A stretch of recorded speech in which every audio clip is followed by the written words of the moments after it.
This is Radio Romania International. You are listening to a one-hour broadcast in English for listeners in North America, the East Coast. We can also be heard on the internet at www.ro.ro, Channel 1. You can find us on Facebook, Twitter, and other social media platforms. Our programs are also available on TuneIn. Radio Romania International 1. We wish you good reception conditions.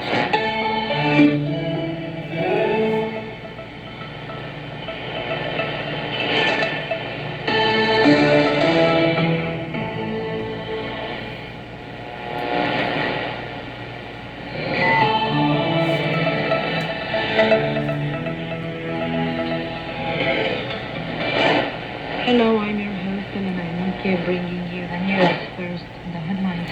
Hungary, which holds the 6-month rotating presidency of the Council of the European Union, will put on the autumn agenda the Schengen accession with the land borders of the neighboring Romania. Hungarian Prime Minister Viktor Orban said once more. The monumental ensemble, the Hero's Path, made by sculptor Constantin Brancusi in Târgu Jiu, and the frontiers of the Roman Empire, Dacia, were included on the UNESCO World Heritage List.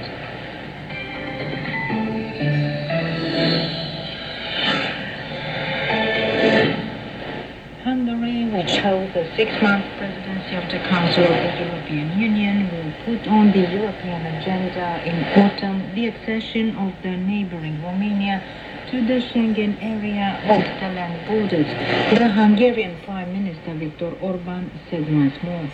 In his speech at the Summer University in Băilești, central Romania, Orban said he hopes there will be a favorable vote by the end of the year.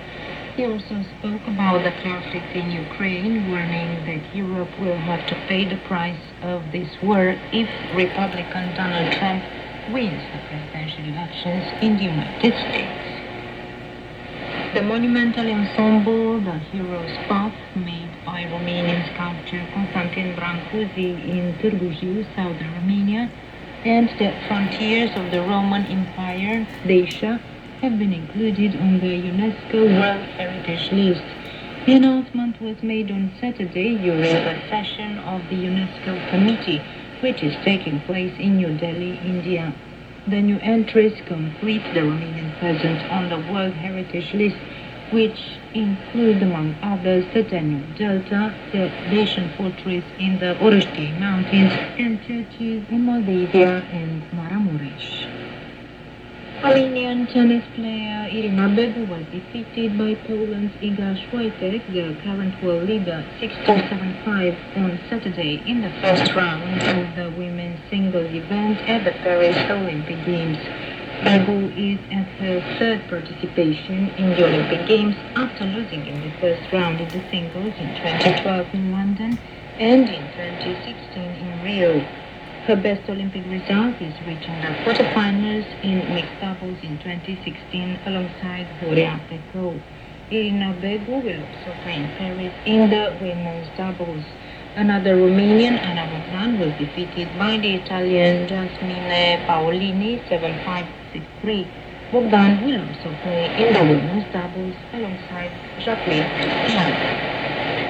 The European Commission approved the release for Romania of 1.7 billion euros for strategic projects in research and innovation. The Minister of Digitalization, Bogdan Ivan, announced that after 2 years of negotiations, the Commission considers fulfilled the condition called good governance of the national or regional smart specialization strategy coordinated by the Ministry. The European money is for investment in all regions of the country, and the goal is, according to the Minister, an ecosystem of innovation that supports entrepreneurs in the field, Romanians who develop last-generation technologies and bring value to the economy and industry. The funds to be granted to Romanian farmers whose crops have been compromised by drought will almost triple the budget allocations for subsidies in agriculture, Prime Minister Marcel Ciolacu said. Ciolacu visited, together with the Minister of Agriculture, Florin Barbu, the counties of Brancea and Galați, some of the most affected by the weather condition, where corn and sunflower crops are over 90% lost. Around 2 million cultivated hectares are compromised by drought in the entire south and east of the country. Cholaku gave assurances